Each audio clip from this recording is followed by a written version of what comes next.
adjusting my lighting. So we're about to begin the second Diceratops D&D Saga, and I'm very excited to be kicking this off with two original founding adventurers for Diceratops. It's the wonderful team up of Mascara Stormfire and Jackwick Gambleson. And let's say a quick hello to the two people playing them. So playing Jackwick Gambleson, we have Thom Adams. Tom, hi.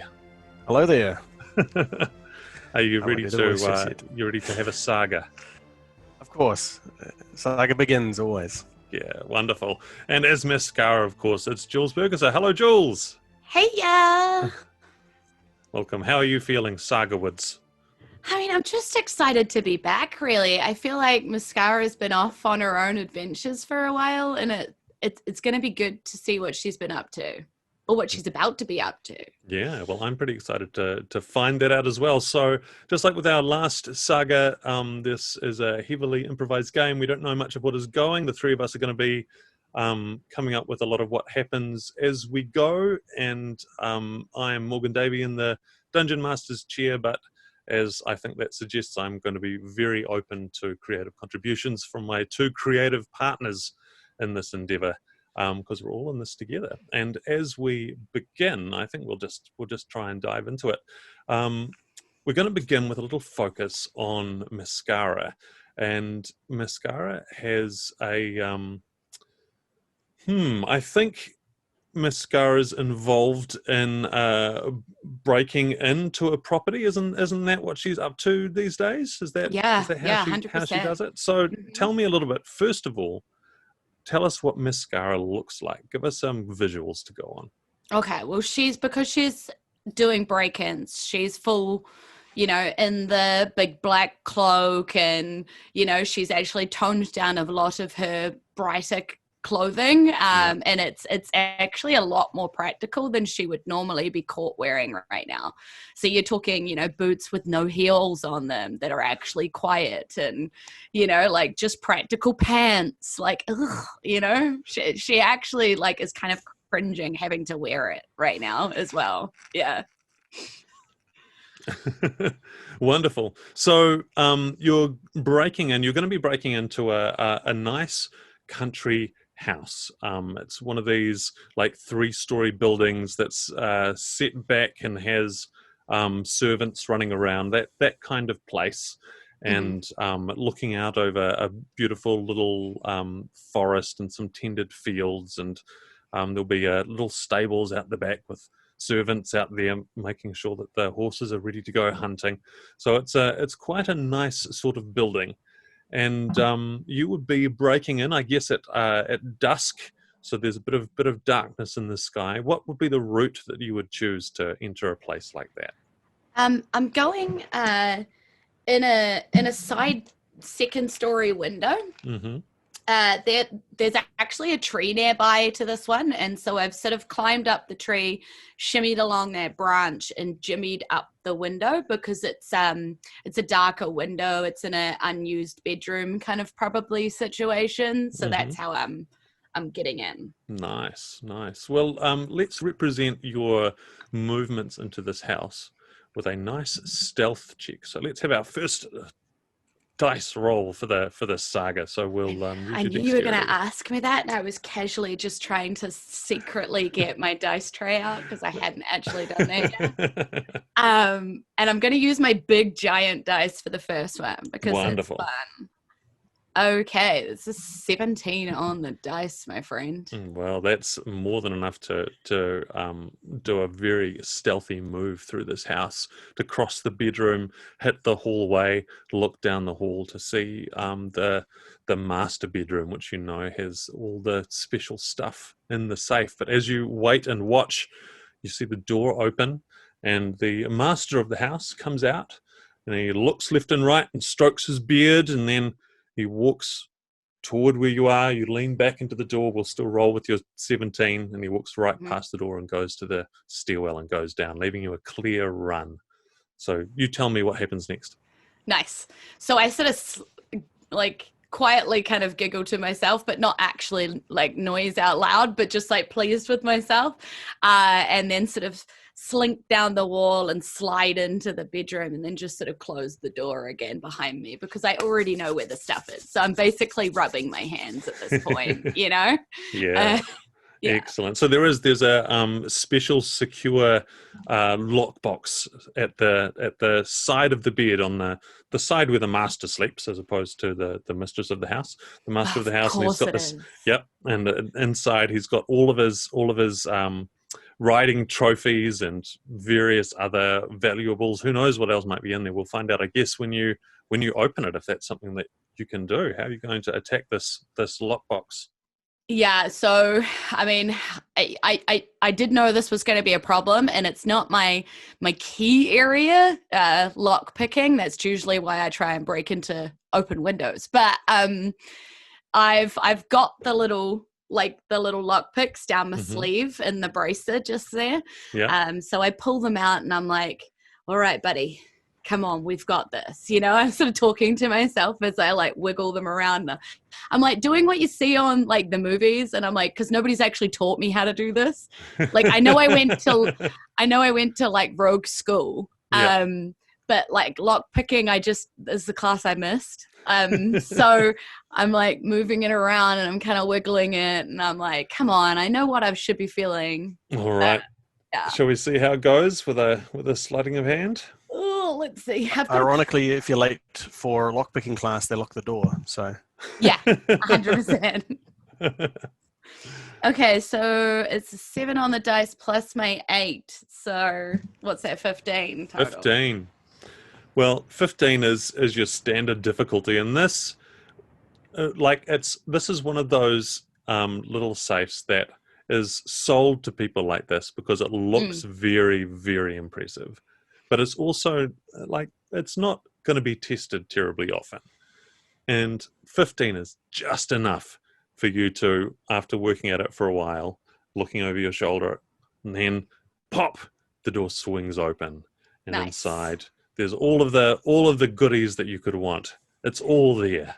Excellent. And I like put the lock picks in, and I'm like, take that, Mrs. Hagney. Ha! And then I'm like, pull the stuff out, and like I can see the writing trophies and stuff. Yeah. And there's like these like coins with like a weird face printed on them and stuff that I kind of thought might be in there. And then there's like the jewelry that the wife is allowed to wear on fancy occasions or whatever. You know, I'm looking at it, I'm not exactly an appraiser, so I'm not sure if this is real, but it looks good, you know? So, yeah. Fantastic. Cool. Well, you race down the hall and you head back out the same way you came, shimmy down the tree and slide out towards the stables, where waiting for you is the person who sent you in on this mission. It is the wife of Mr. Craddock, master of this house. It's Mrs. Craddock. And she sees you coming and says, "Well, already? That hardly took you any time at all." No, and I'm wearing the necklace, by the way, around my neck. And I'm like, no. And you know what? I'm not sure if these are real. Did you know that? And I'm like kind of looking at them sort of suspect. Well, give that to me, please, Ms. Stormfire. I'm dumbfounded. It's really already. Mr. Craddock said that the security here was, well, I thought testing it would be worthwhile, and when you came into town and offered to test the security of places like this, well, I knew it was time to see if my husband was just full of it, and it looks like he is. Well, I mean, he walked right past me, I'm sorry to say. Didn't even see me. Well, I can't wait to see what the look on his face is going to be like. Well, But, speaking of faces, whose is this face? Mascara holds up these coins and passes them over to. Well, that's one of Mr. Craddock's famous relatives. Yes. He was an inventor. He invented, well, I don't really know exactly what it was. Some kind of magical device that was supposed to keep horses cleaner than they would otherwise be. I don't really know the ins and outs of it, but he earned an awful lot of money for the family. And is that the one they walk through and it's got like the scrubbers on both sides and it kind of... yes, that's it, exactly. Oh, yeah, I've heard of that. I heard that a good horse kick, though, can break that thing. So, Well, luckily the family fortune seems to be intact enough. And it has survived, another night thanks to you. I'll obviously have to pay you, and given what you've shown me, I think we'll have to pay you extra for the insights. And you can maybe sit down with Mr. Craddock and myself and tell us exactly how we can tighten up security around this place, so we can make sure that everything is, amazing, just amazing. 100%. But I am going to need that pay first. Husbands have a way of thinking that I actually am a thief, and then I don't get paid. So... Oh, well, no, you don't need to worry about that. I will absolutely sort it out with Mr. Craddock. Okay. Okay, cut to you standing in a hallway while inside this other room you can hear Mr. and Mrs. Craddock having this screaming argument. How dare you do this without consulting me? This common street trash, you don't know anything about where she's come from. And she was wearing your necklace? How can that be? I don't know. So that's all going on, and like Mascara's like tapping her foot. Servant comes past and makes eye contact with you and kind of rolls eyes and then keeps going. Yeah. I told her this was going to happen every time. Wonderful. So I think after this as well, we'll maybe cut to later on. You leaving the house, leaving the Craddock's house, and you have been paid. Shall we find out how well paid you were tonight? Let's have a charisma roll, maybe persuasion if persuasion is something you're at. Mm-hmm. You're at least going to be paid a fair amount, but those bonuses might not be coming. Oof. I mean, it's not good. Right. I mean, I don't have persuasion, so it's just a plain old 6, my friend. Right. Okay. So I think, it's enough. It's enough to keep going for a little bit longer, and your reputation will precede you. And isn't exposure worth something? Getting paid by exposure isn't something like that. Mascara, seeing the pay that they gave her, crept back into the same bedroom and took out a trophy of the horse trophies, and then has like placed it inside the horse stable, like just in a pile of manure, like so not like stolen it, but just been like, this is what I think of you, Yeah, obviously Mrs. Craddock must have misplaced it when you were handing the things over to her. Clearly. That's obviously what happened. Yeah. Cool. All right. Well, as you are walking to, I guess, the village where you're going to stay, where are you going to stay? Where are you sleeping? She's normally sleeping in the crappiest tavern in town, like the one they don't ask any questions, they just want your money, and you definitely don't eat there. Excellent. I really like that. It's called the Pickled Salmon, which is weird because there isn't any fish here. Well, I guess that's why they have to pickle the salmon. They have to get it here from wherever it comes from. Wonderful. So you're on the road, making your way towards the pickled salmon, and I think you would hear a voice. You'd hear a voice calling out to you from the darkness. It doesn't hear it as so much as hears it in her head. Oh. And it's looks like you're doing okay for yourself there, Matilda. And Mascara stops dead. I suppose with in your head you can't tell where it's coming from, right? Yeah. So she just sort of stops dead, and she's like, and says out loud, because she's still not like used to people talking in her head. She's just she's just talking to herself on the street. All right, that's unfair. Like, you know what, if I can't see you and I just hear you, like, now I look like a crazy person. And you see one of the shrubs next to you just disappears, and it's Jackwick Gambleson sitting there going, well, that's fair, but to be honest, if I'd called out your name, you'd probably be looking up and all ways around without looking down to see where I am. You're not wrong. What are you here anyway? I'm not entirely sure. I go where the wind or whatever takes me, and so it appears I'm here. I just watched you kind of your little fun time out there. Good to see you're putting your skills to good use. Yeah, it's legit. And like Mascara's suddenly defensive. Like, I didn't actually steal anything. I will say you're walking a wire there.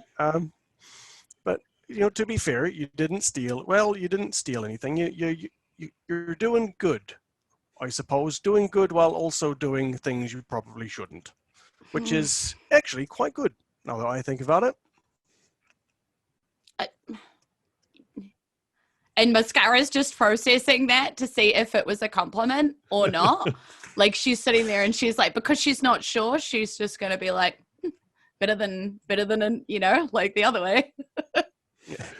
I should probably say, describe Jackwick. Jackwick's a halfling wearing kind of a nice linen, brown shirt. He's wearing pants with suspenders, as you do, barefoot, of course. Mm-hmm. And Jackwick does not wear a hat. He does not wear a hat. He abides hats. Hats are anathema to Jackwick.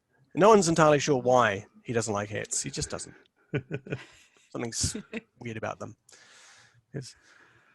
So this is what you're doing with yourself nowadays. You're showing rich people how to not be less rich, I suppose.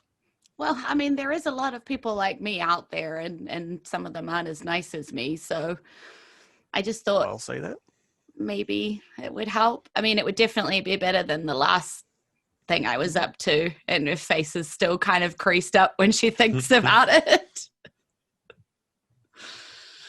Now, I do recall that. Quite quite an unfortunate return of events, quite the chaos, which is why I found it quite fun to watch. But no, this does seem a little more easy to do, and little less death and a little more pay, I suppose. Well, I do think you could take a Whitland. Unless you can whittle me a skeleton key, I don't know how useful it would be. I can whittle you a skeleton, but not a key. I have found that me though is quite good for breaking into windows. Well then I think we're. I will take that then as supporting your interests. I'm going to the pickled salmon. Are you coming? Well, I mean, you suppose you don't really know where that is, seeing as you don't know where you are. But okay, do you want to follow me to a place? I will assume that the pickled salmon is in fact a place and not a object that we're going to be trying to find. Frankly, I have enough dead fish in my life as it is. Oh, they're still doing that? They're still doing that. I'm absolutely annoying. And he taps the staff and it turns into a fishing rod and he goes, this thing is useless. I just go out there and pick them up, but they're all black. No one wants to eat a black salmon. It might have some sale potential. And you can see like Mascara's like eyes twinkling as she thinks about how to sell that, Well, you'll have to do it yourself because I'm banned from most markets. Yeah, that makes sense too. But don't worry, the pickled salmon doesn't have anything edible anyway, so I'm sure it won't matter. That sounds fine then. Not that I'm much of a drinker, though. I'm willing to have the odd drab or dab or whatever it is the young people call it these days. But take on where we go. Let's go. Okay. So the two of you a good drinking. get moving on the road towards the pickled salmon.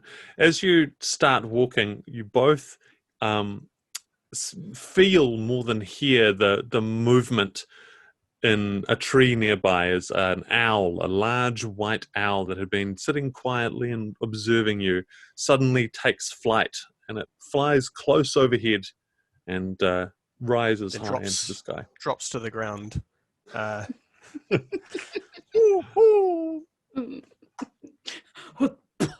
It does. Oh, and that's still happening too. I mean, not edible either. I wouldn't try it. I've never tried, but I do know that, well, I'm not sure it's really flesh anymore. It is interesting that even the feathers turn black. I know, right? You can't even eat feathers. That's a stupid god is that? Right? But it does give me thoughts about whether feathers are living. Huh. Well, now I'm going to be spending the next 3 centuries probably talking about that. Are feathers alive? Well, that would be a bit strange for the feather dusters, wouldn't it? That would be a bit macabre. The pickled salmon. In the pickled salmon, in a semi-crowded common room, there's a little jug band going up the top. Someone blowing on the top of a bottle, and someone else strumming a very simple. If it's got one string, it's not really a guitar. I don't know what it is when it's got one string, but one of them. Yeah. Someone's blowing into a comb. Yeah. Yes, As you do. Absolutely, and Spoons. people are kind of elbowing each other out of the way. There's sawdust on the floor, but it's been there so long that it's got too sticky. It's not soaking up the moisture anymore, and it's just kind of accumulating on the soles of your beat or your boots or your bare feet if you have bare feet. Saw mud, we'd call that in the biz.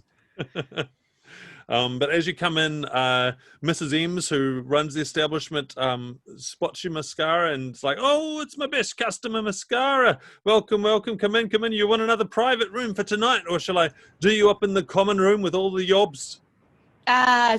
No, Miss Eames. Private again. That would be great. Thank you. No. I have a friend with me today. Mm-hmm. Hello.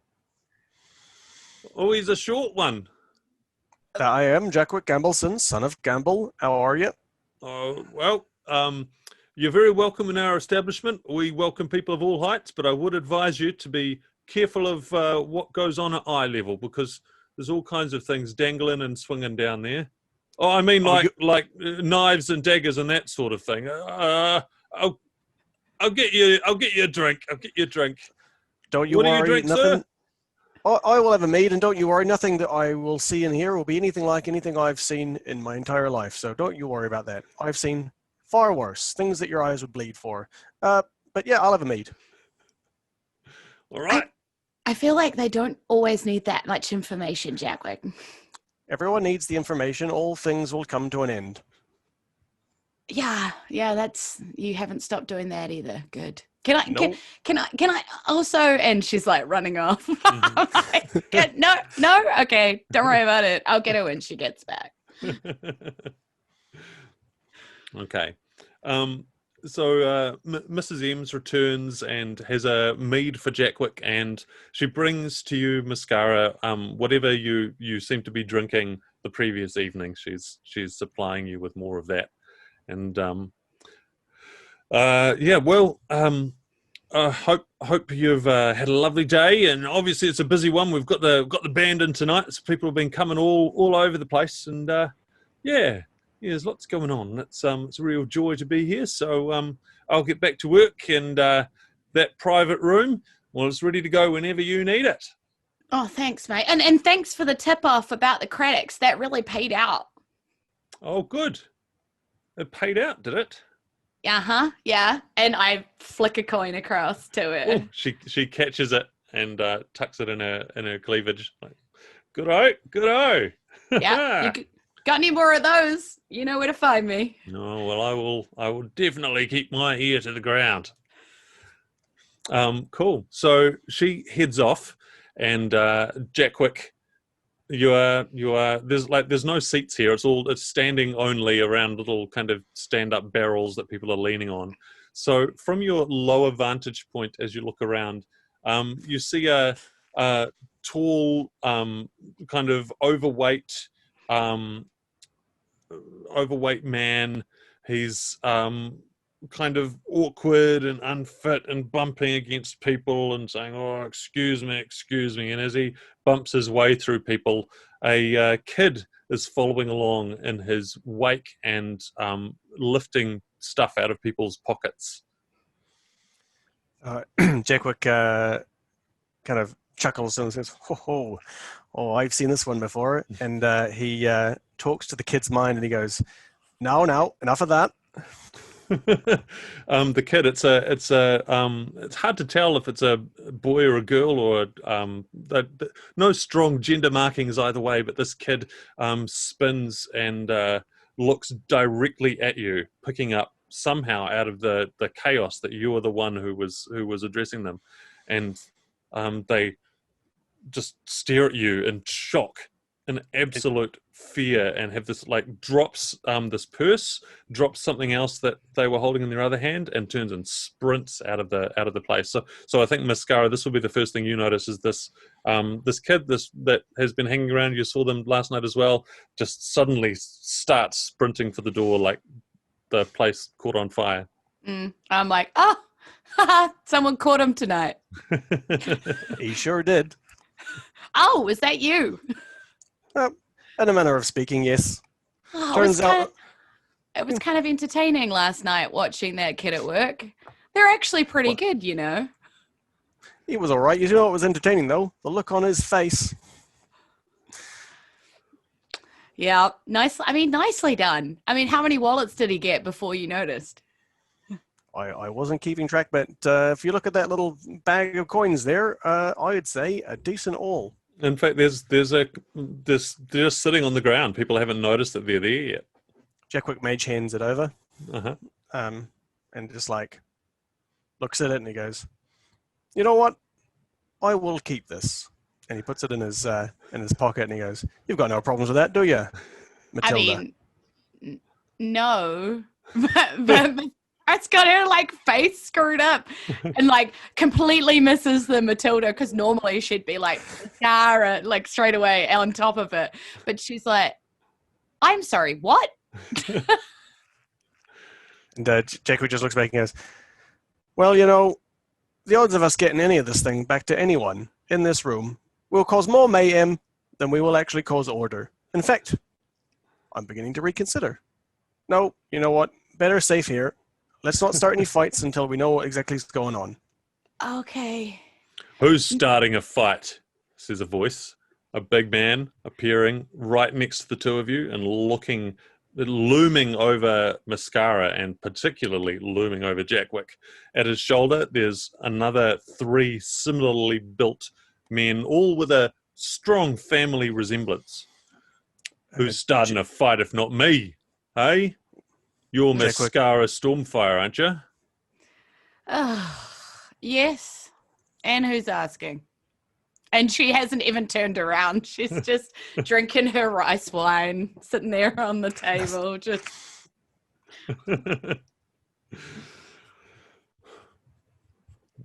I'm Ben Blaine. These are the Blaines. Do you know that name? Blaine? Does that ring a bell for you? The Blaine family, who have a nice big house? Oh. You've got a brother David, don't you? No. Yep, that's me, says David Blaine next to Ben. And Mascara's Hello, David. got a look on her face that says that she totally does. It's starting to dawn on her who these folks are, but she's like, no, it's not coming to mind right now. My poor dad paid you, I don't know how much, to make sure that our security was under control. And now the whole place has been done over. It's been done over more than anything. All the secret nooks and crannies that you talked about, gone. The whole place. And that means you owe us a lot. Well, considering your dad only paid me about 30 gold for that job, I'm not giving you crap. And Jackwick looks up at him and goes, no, sir. I'm sure that any misfortune that may have befell you was your own fault and not that doing of Matilda here. Yeah, if he'd paid the 70 like I asked for, I would have told him about the actual good spots. You're not helping my temper, not one little bit. Well, I feel like And your Jackwick- temper is really your problem and not really mine. And he starts to feel like a little bit of a rumble underneath his feet. And a couple of the windows and doors start to shudder and shake. And Jackwick just looks at him and goes, Sir, I believe that you have overstepped yourself. And I would humbly ask you to please leave, lest things do not go the way that you intend, but the way that I intend. And he's just, his face is kind of darkening and shadowing, and he's looking a little bit creepy. Let's see how your intimidation is working here, I think. Give me an intimidation roll, charisma. That is a 26. I rolled a 1, but I have the lucky feat, so hell yeah.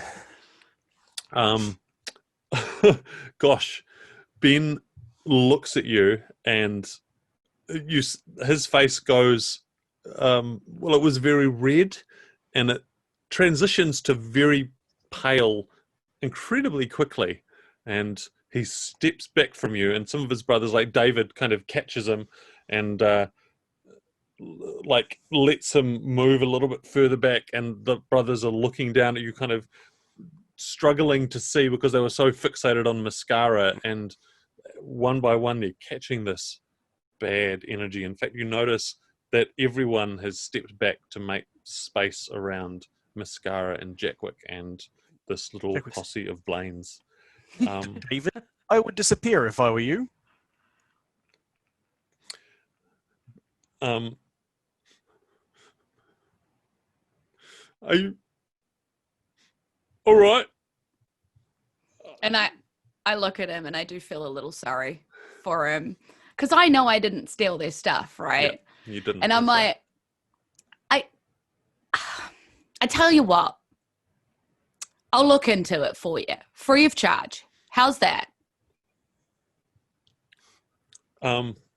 Ben's too overcome with everything to really respond, and in fact, he can't really take his eyes away from Jackwick. So it's David that Yeah, kind of steps a bit closer, and he's like, "Of course, yeah, that would be much appreciated." And I just sort of taking them by the arm and I'm sort of Yeah. walking them towards the door, and I'm like, yeah, no, I mean, because, he did pay me 30 gold. That does entitle him to some kind of safety. I mean, if you'd paid the 70, really wouldn't be having this conversation now, would we? But that's okay. It's all right. That's why you buy the extended warranty. Yeah. It's Cool. all right. We can sort this. And I'm kind of taking them to the door while I'm just sort of patting them, and I'm looking over my shoulder at Jackwick like, holy crap, and then I'm Jackwick's just kind of standing there, just like still, like the ground still shuddering, just for no reason now, I guess. It's just kind of, he's kind of got into a bit of a fugue state. Yeah. yeah. And I get them out of the door and I'm like, I'd advise maybe don't come back tonight. Okay. I think he's mad. I'm like a little bit mad. It's fine though. But That was like bad magic, wasn't it? No, I never. It's like my dad. He's not bad. He's No. fine. He's totally fine. I've studied a bit of magic. I can even do a bit of magic, but nothing like that. Yeah, well, I mean, so can I. And like Mascara's hand goes like icy cold, and her fingers like go snowflakes, And then she sort of closes it up again, and she's like, "Everybody can do a little bit of magic, right? Well, but like, like, hey, no, he's fine. He's totally fine. And in David's head, you hear, "I'm not fine." You be careful with him, all right, miss? Okay.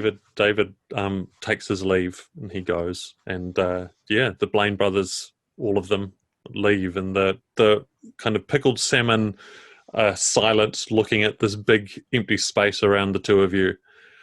And then Yeah. the guy blows across the bottle and the comb goes, and then the dung, dung, dung, and it all kicks off once again. Yeah, Mascara makes has sense. a moment where she processes that she just got told to take care of herself by some guys that were about to beat her up. And that probably needs thinking about, but maybe later, like, because she has a drink waiting for her on the table again. So she turns around and goes back to the drink. And it's like, well, that was new and different. Was it? I always thought that was kind of fairly par for the course for our interactions. People look at us, eventually they get scared, they leave. I thought that was the thing. I always thought that was more about the portable hole that people kept falling into. I guess so. Maybe I'm a metaphorical portable hole. Yeah. I mean, maybe, yeah. Okay. Cool. Well, that went well.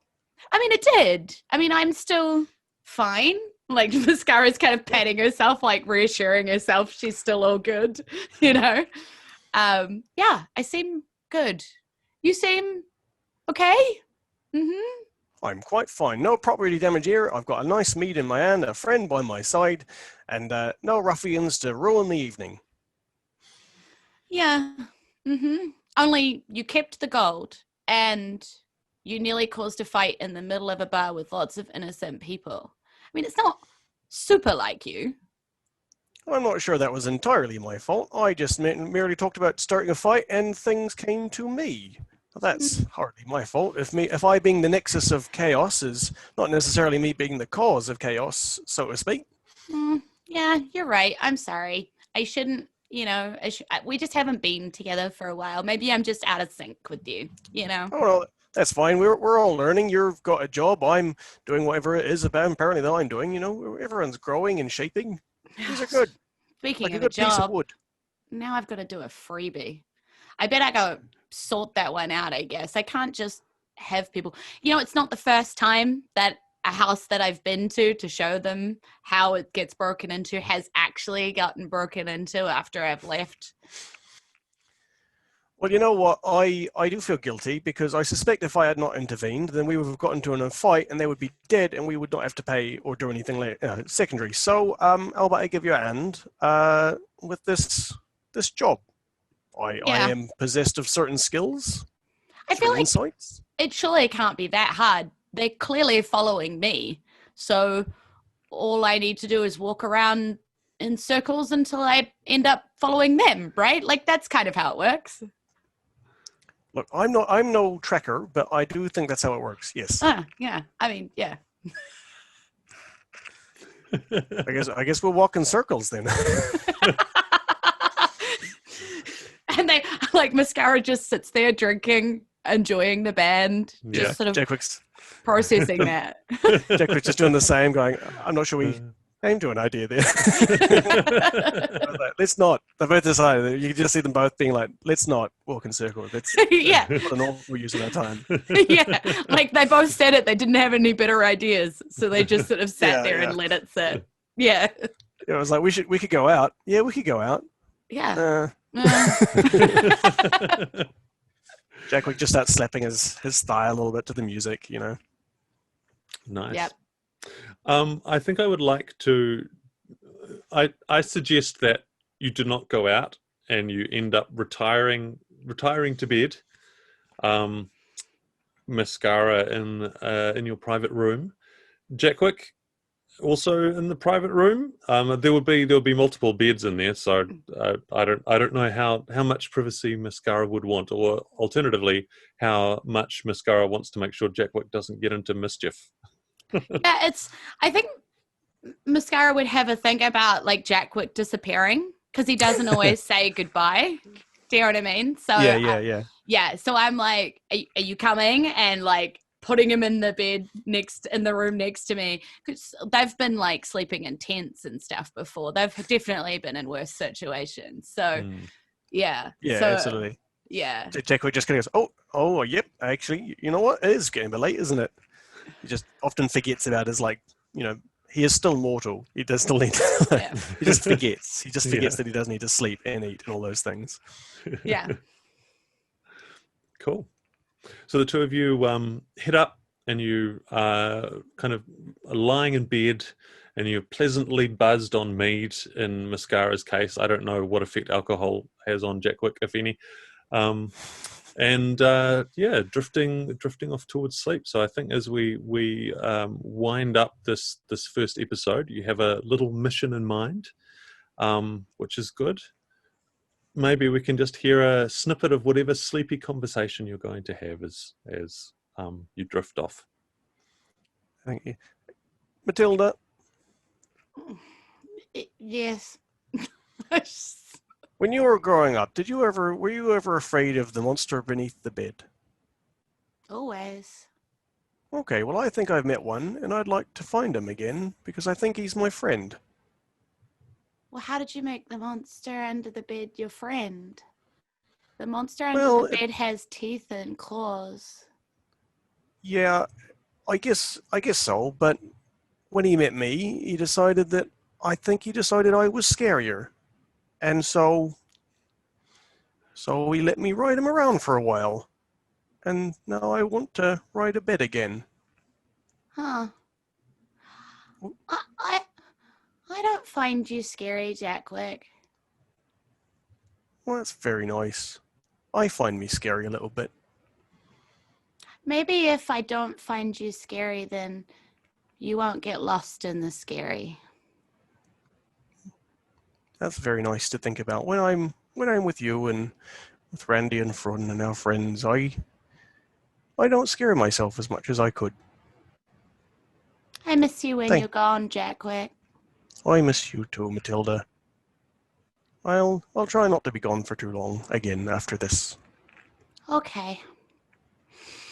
Good night. Night. And Jackwick just snores horribly. And Matilda laughs and then just kind of rolls over. And the two of you drift into sleep.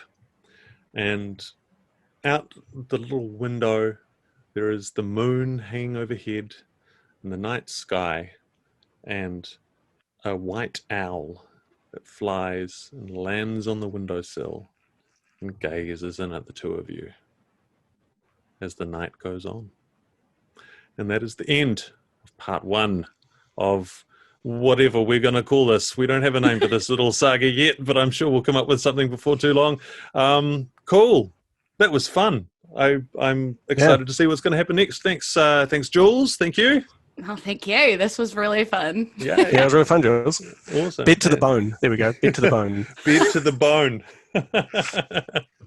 And thank you, Thom. Wonderful stuff as always. Cool. Thank you, guys. That was awesome. All right. Well, that's us. So there will be more next week. Bye.